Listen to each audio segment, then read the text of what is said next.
Alô, boa noite pessoal, tudo bem com vocês? Sou o Rafa do canal Concorda com Rafa e o filme escolhido é O Diabo de Cada Dia, estrelado por Tom Holland, Bill Skarsgård e Robert Pattinson, tá? Que é o novo Batman.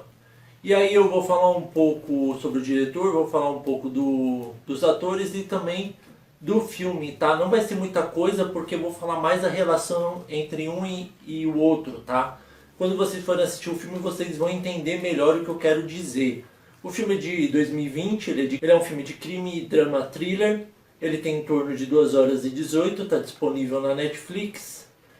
E a nota na IMDb dele é uma nota boa, tem 7.3 de 10. O diretor do filme é Antônio Campos, ele é mais conhecido pela primeira temporada de The Sinner, tá? Ele que dirigiu ela. O filme ele é baseado num livro escrito por Donald Ray Pollock. E aí os atores, conforme eu já disse, vou falar um por um, tá? Robert Pattinson como Pastor Preston, ele é mais conhecido por Crepúsculo e agora o novo Batman. Temos também Tom Holland, Arvin Russell, e ele é mais conhecido como o novo Homem-Aranha, né? E aí temos Bill Skarsgård, é o Willard Russell, ele é mais conhecido por ter feito o It, o Palhaço Assassino. E por último escolhido, além desse vasto elenco de estrela, tem Halle Bennett, que é Charlotte, e é conhecida pelo filme A Garota no Trem. Agora eu vou falar um pouco... Se você gostou do vídeo, dá um joinha para fortalecer o canal. Não se esqueça de seguir o @Concorda com Rafa no Instagram, no Facebook e no YouTube. Então vamos falar desse filme, que tem uma trama não muito complexa, mas cheia de mortes. Eu estou falando do Diabo de Cada Dia. O que significa o Diabo de Cada Dia? O pai do Arvin sempre falava que a gente tinha que matar um diabo a cada dia, mas na verdade ele quis fazer uma menção àquela coisa que fala de um pão de cada dia, sabe? Um dia como um novo dia. É isso a menção do filme. Agora eu posso falar do filme. O filme começa pós Segunda Guerra, que o Willard começa a ter um relacionamento com a Charlotte e ele constitui uma família com ela. E nessa família nasce o tal do Arvin, que mais pra frente vai ser estrelado por Tom Holland, antes é um outro menininho. E aí ele faz o menino rezar todo dia fora da casa, e quando que a mãe dele tá doente, a Charlotte, que ela tá com câncer terminal, e aí ele decide usar o cachorro do menino como sacrifício, que deixa o menino revoltado. Antes ele ensina o menino a se defender dos moleques da escola, porque ele só apanhava na escola e vinha com o olho roxo, e ele bateu uns caras que...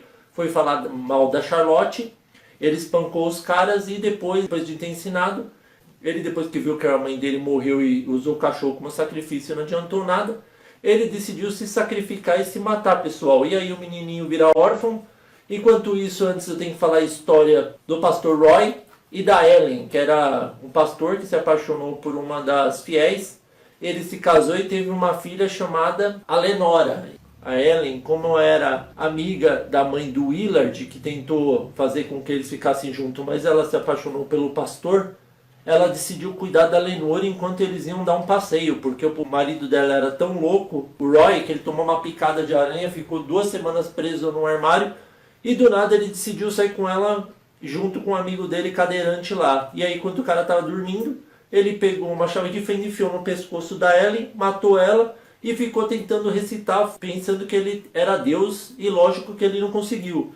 Aí ele fugiu com um amigo cadeirante, o cara acordou, ele não estava mais lá e ele pediu carona. Só que ele fez a pior besteira da vida dele, porque a gente vai para outro personagem importante, que é, no caso, a Sandy e o Cal. Por quê? Porque eles dão carona para desconhecidos. O Cal fala que ele é paparazzi, que ele é voyeur, essas coisas, e fala que ele quer ver o cara transando com a mulher dele, que é a Sandy. Só que na realidade é tudo uma mentira, que ele gosta de tirar foto deles matando as pessoas, pessoal. E isso é uma coisa bizarra que mais pra frente eu vou explicar direito o que quer dizer. E essa Sandy, ela é irmã do xerife mais famoso da cidade, Connecticut, alguma coisa assim, um nome estranho, que é o Lee Bodecker. E ele está tentando mais para frente, que eu vou agora voltar para a história. Por quê? Porque depois que o pastor é morto por esse casal de psicopata, a Lenora é cuidada pela Emma, que é a mãe do Willard, e o Arvin também é mandado para lá, né? Isso pelo xerife Lee Bodecker. Então você vai vendo a relação entre eles. E aí o Arvin começa a ter um carinho especial pela Lenora, mas ela sofre bullying na escola, ele bate nos moleques da mesma forma que o pai dele ensinou a bater nos moleques, mas para eles não incomodarem. E ela sempre ia no túmulo da mãe, porque a mãe dela sumiu, mas depois de 7 anos encontraram ela enterrada na floresta, que foi o pastor que matou, que era o pai dela, que foi morto pelo casal de psicopata. E aí você vai vendo, o Arvin começa a ser super protetor, só que ele esquece de um detalhe. Vem um novo pastor na cidade, mais novo, que é o pastor Preston. E ele é um pastor assim que já no início, quando a Emma vai levar uma comida, ele já humilha a família dela. Fala que eles não têm dinheiro e que ele tem que comer as piores carnes e deixar as melhores carnes para os fiéis. Ele humilha a Emma, que é a avó do Arvin. E também da Lenora no momento. E aí depois que ele humilha, o Arvin fica revoltado, fala que esse pastor é um verdadeiro idiota.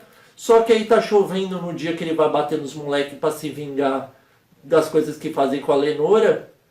E quando ele vai lá, o que acontece, pessoal? Tá chovendo, o pastor Preston joga uma conversinha na Lenora, leva ela pro carro e fala que Deus mandou ela tirar a roupa, que Deus quer ver como que chegou ao mundo, que é uma coisa maravilhosa, mas na verdade é um desgraçado salafrário que só quer se aproveitar das menininhas. E aí ele transa com ela, algum tempo depois ela começa a vomitar, a gente descobre que ela tá grávida, ela vai conversar com o pastor Preston, ele não dá a mínima pra ela e fala, imagina, a única coisa que a gente está fazendo era em favor de Deus, Deus pediu pra gente ficar pelado, isso aí não tem nada a ver, se você tá grávida não é de mim. E aí o que ela decide fazer? Ir até o celeiro, colocar uma corda e se enforcar. Só que quando ela tá com a corda no pescoço, que ela acha que a avó dela vai ter vergonha dela grávida, ela muda de ideia. Só que era tarde, pessoal, porque ela tava com a corda, ela perde equilíbrio e morre enforcada. Quando que o Arvin descobre que ela morreu enforcada, ele vai tentando descobrir por que ela morreu enforcada. E aí ele vai vigiando o pastor Preston e descobre que ele está pegando uma outra menininha da cidade chamada Pamela, usando o mesmo esquema que ele usou na Lenora. E aí, pessoal, tem que falar uma coisa muito importante que eu esqueci. O tio dele deu uma arma, ele deu uma arma para ele, porque ele falou que era importante dar arma pro moleque, já que isso pra época era bem importante, né, para se defender, para essas coisas. E ele usou a arma, matou o pastor, depois de ele ter jogado na cara dele, que ele era um pilantra salafrário. E depois que ele matou, ele decidiu fugir. E ele foge com o carro, deixa um bilhete para a avó. E aí a gente vai para a parte que o Arvin tá fugindo de carro. O carro dele morre e ele pega uma carona. Adivinha com quem? Claro, com a irmã do Lee Bodecker, que é a Sandy e o Cal, o casal de psicopatas. Só que eles esqueceram que ele estava armado, pessoal.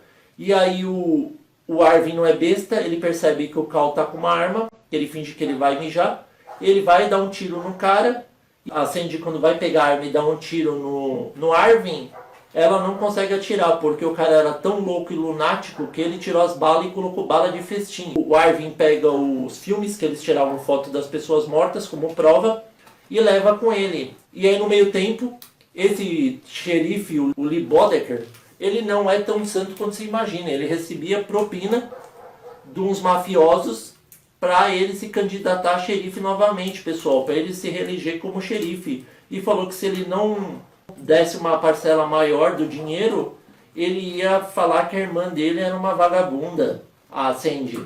E aí o que o Bodecker fez? Ele pegou uma arma não rastreável que os caras compraram, foi a coisa mais de besta que fez. O Bobô, que era o chefe de segurança dele, estava cozinhando, ele catou a arma, o Lee Bodecker, deu um tiro na cabeça do Bobô, depois ele foi pra cima, matou o Tanner Brown. Só que aí no meio tempo, ele descobre que a irmã dele foi assassinada e falam que viu um tal do menino fugindo, que é um dos suspeitos de ter matado o pastor Preston, que na realidade de Preston só o nome Preston, de prestar, mas não prestava coisa nenhuma. E aí onde que o Arvin decidiu ir para casa dele, para aquele local que tinha cruz, que o pai dele obrigava ele a rezar. Por quê? Porque ele tem a ideia de ele pegar o cachorro dele e enterrar, já que o cachorro dele ficou lá o tempo inteiro. E aí quando ele está enterrando, o Lee Bodecker encontra ele e ele fala, você matou minha irmã, seu desgraçado, eu vou te prender. E aí ele começa a conversar com o cara. Enquanto ele está conversando, o xerife se aproxima, o xerife dá um tiro errado, o Arvin mata ele. O Arvin pega carona na estrada e aí ele vê que o cara que está dando carona para ele não é psicopata, é uma pessoa que parece do bem. o cansaço bate nele e ele dorme e acaba dessa forma, onde finalmente ele conseguiu dormir um pouco e esquecer da vida, mas pelo menos ele conseguiu se vingar, né, pessoal? Pelo menos a coisa mais importante para ele era enterrar o cachorro que ele tanto amava, que o pai dele sacrificou, e ele se vingar da Lenora, né? A gente descobre que antes disso ele pegou os filmes e colocou no bolso do xerife para provar que a irmã dele era psicopata. E termina dessa forma que eu diria não incrível, mas uma forma satisfatória. Agora vamos para o que eu gostei e o que eu não gostei do filme. Eu gostei das atuações do Bill Skarsgård e do Tom Holland, que para mim dispensaram comentários. São grandes atores. Até o ator que fez o Roy, que trabalhou pouco no filme e trabalhou como Harry Potter, que era aquele primo chato dele, os Dudley, trabalhou muito bem no filme. O filme tem grandes atuações, a atuação que eu acho mais precária, mas eu também não sei dizer se foi proposital, foi a do Robert Pattinson no Pastor Preston, onde ele parece que ele é um bêbado, né? Parece que ele é um vigarista, mas eu não sei se ele é um vigarista alcoólatra, entendeu? E eu acho que a atuação dele foi a mais fraca do filme. De resto, o Tom Holland, na minha opinião, não era muito fã dele como o novo Homem-Aranha, mas nesse filme ele provou o quanto ele amadureceu e conseguiu pegar um papel de responsabilidade.